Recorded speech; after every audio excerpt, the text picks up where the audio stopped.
আমার ফ্র্যাকচার হয়েছে left leg, আর আমার ফাইলে লেখা রয়েছে রাইট লেগ ফ্র্যাকচার। এটা জানি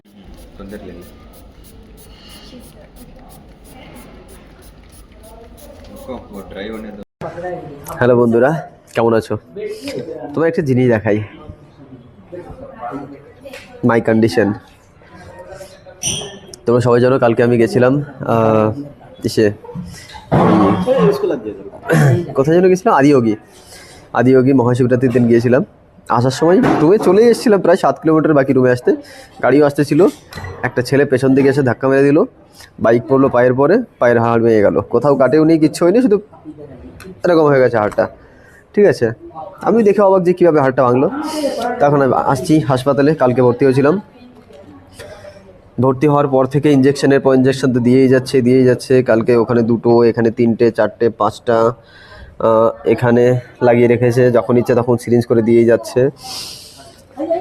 এই হাতে একটা কালকে ব্লাড নিয়েছে, এখানে এইখান থেকে 2বার ব্লাড নিয়েছে, তার জন্য 3বার ইঞ্জেকশন ঢুকিয়েছে। কালকের থেকেই চলে যাচ্ছে। কালকে এক্সরে করলো পায়ের, আজকে চেস্ট এক্সরে করলো, আর এখন এসছে হচ্ছে ইসিজি করাতে। ঠিক আছে, এখন ইসিজি করাবে। আর আরেকটা জিনিস বাকি আছে, এটা নিয়ে যাচ্ছে হচ্ছে ক্লিন করানোর জন্য। মানে আমার যে পায়ের যে লোমগুলো আছে বা এই ব্যান্ডেজ খুলবে, কোমরের নিচে থেকে সব কিছু ক্লিন করাবে, এটার জন্য নিয়ে যাচ্ছে। আমার লাইন ছিল বাট ইসিজির জন্য ওনাকে নিয়ে যাচ্ছে, আমাকে পরে নিয়ে যাবে। তো কালকে থেকে এখানে রয়েছি।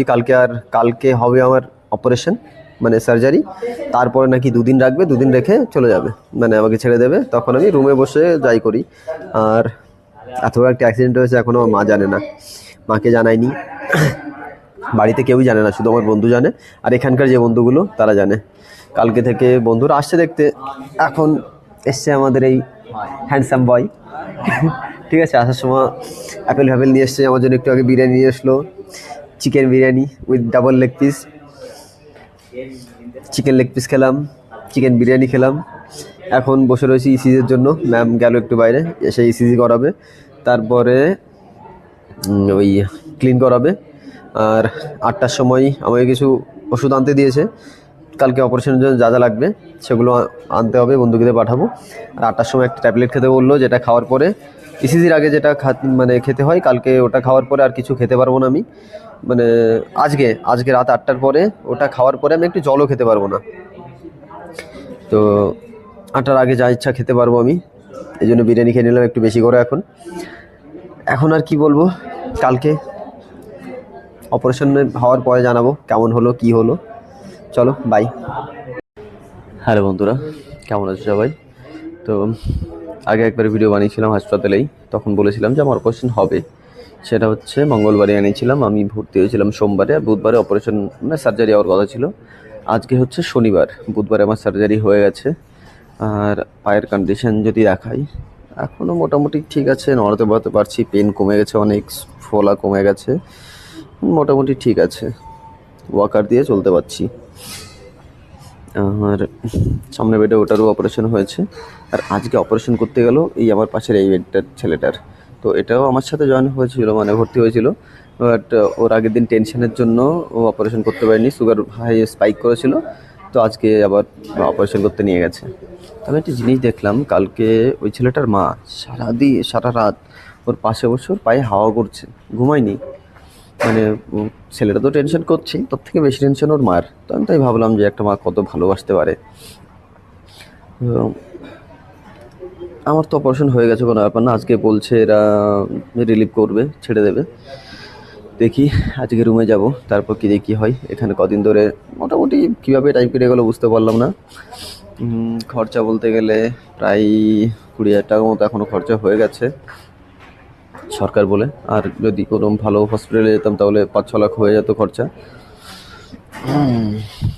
এইটুকুই। আমার ফ্র্যাকচার হয়েছে লেফট লেগ, আর আমার ফাইলে লেখা রয়েছে রাইট লেগ ফ্র্যাকচার। এটা জানি না, হয়তো কোনো মিস্টেক, বাট হ্যাঁ, অপারেশন বা সার্জারি লেফট লেগেরই হয়েছে, এটা নিয়ে কোনো ডাউট নেই। হয়তো কোনো মিস্টেক ছিল, ডাক্তারগুলো ভালো, মোটামুটি সবই ভালো, কোনো প্রবলেম হয়নি আমার। এখন 15 দিন পর নাকি সেলাই কাটবে, আর 1 মাসের মধ্যে নাকি আমি হাঁটাচলা করতে পারবো, পুরোপুরি ঠিক হয়ে যাবে, প্রবলেম হবে না। দেখি কতদিন কি হয়। চলো বাই। আর আরেকটা কথা সবাইকে বলবো যে সাবধানে গাড়ি চালিও, কারণ আমার অ্যাক্সিডেন্ট যেভাবে হয়েছে এটা কোনো কথাই ছিল না, জাস্ট গাড়িটা পড়লো, তুলতে গেছি দেখি পা ভেঙে গেছে, এটা কোনো অ্যাক্সিডেন্টই নয়, জাস্ট গাড়িটা পড়ে গেছে, পেছন থেকে এমন ছোট্ট করে লাগলো, মানে আমি যদি গাড়ি স্পিডে থাকতো, গাড়ি স্লিপ করেছে, অনেক জোরে পড়ে গেছি, কিচ্ছু হয়নি, জাস্ট পড়ে গেছি, পা ভেঙে গেছে, গাড়ি পায়ের পর পড়ে।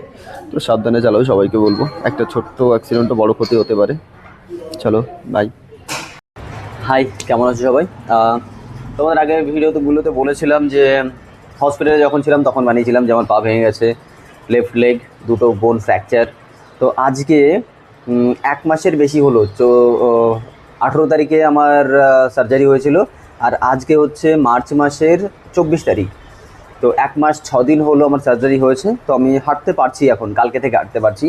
আমার পায়ের কন্ডিশন খুব ভালো গ্রোথ হচ্ছে, পা দেখে বুঝতেই পারবে না যে আমার কোনো অপারেশন হয়েছিল। তো আমার মনে হলো খুব তাড়াতাড়ি আমার রিকভার হচ্ছে, জানি না বাকি লোকের কীভাবে হয়। তো 1 মাস 6 দিনে আমি হাঁটতে পারছি, এটা খুব ভালো একটা কথা। আর কালকে আমি আমার মাকে জানিয়েছি, এতদিন মাকে জানিয়েছিলাম না, পরিবারে কেউই জানতো না, তো এখন সবাইকে জানিয়েছি। আর এই জন্যেই ভিডিওটা আমি পোস্ট করতে পারিনি, তো আজকে এই জন্যে পোস্ট করতে পারছি, কারণ তারা সবাই জানে, দেখলে পরে প্রবলেম নেই। এতদিন পোস্ট করতে পারিনি এই জন্য, কারণ দেখলে পরে কী ভাববে, কী বলবে, এই জন্যই পোস্ট করিনি। যাই হোক, আমি মোটামুটি ভালোই আছি। বাইক এখনও চালাতে পারি না, হয়তো এখনও 1 মাস লাগবে বাইক চালাতে, বাট চালাবো, আমার কোনো ব্যাপার না। আর একটা ভাঙবে, নো প্রবলেম, বাইক চালাবো, বাট আমি সাবধানে চালাই। তোমাদের সবাইকে বলবো সাবধানে চালাও। আর এই ভিডিওটা সেরকম কিছু কন্টেন্ট না, বাট আমার একটা লাইফের একটা হিস্ট্রি, যা ব্লগার মানে শুধু হিস্ট্রি শেয়ার করা, তোমাদের কাছে শেয়ার করলাম আমার এই অ্যাক্সিডেন্টের কাহিনি। জীবনে অ্যাক্সিডেন্টের ফার্স্ট এটা একটা এক্সপিরিয়েন্স, কেমন লাগলো কী লাগলো সবই জানিয়েছি তোমাদের আগে। ব্যথা প্রচণ্ড হচ্ছিলো, তবু আমি মুখে সবসময় হাসি ছিল, কারণ আমি ভীষণ পজিটিভ একটা ছেলে, আর সবসময় পজিটিভ ভাবি, যেটা হচ্ছে ভালোর জন্য হচ্ছে, ভগবান যেটা করবে ভালোর জন্যই হবে। তো যাই হোক, ভেঙে পড়বে না, সবসময় মনে সাহস রাখবে যে যেটা হবে ভালোর জন্য হবে। তো সাপোর্ট করে সবাই, এইটুকু আশা রাখবো। যদি ফেসবুক থেকে দেখো ফলো করে দিও, ইনস্টাগ্রাম থেকে বলে ফলো করে দিও, ইউটিউব থেকে দেখলে পরে সাবস্ক্রাইব করে দিও, আর একটা লাইক করে দিও। এত মেহনত করে ভিডিও বানানোর জন্যই অ্যাক্সিডেন্টটা হলো। তো যাই হোক, এত কিছু করার পরে একটা লাইক তো করতেই পারো। আর কমেন্টে তোমাদের ওয়েল উইশেস মানে এক্সপেক্ট করব, যে সবাই যেন ওয়েল উইশেস পাঠায় আমার জন্য। চলো বাই, ভালো থাকবে সবাই।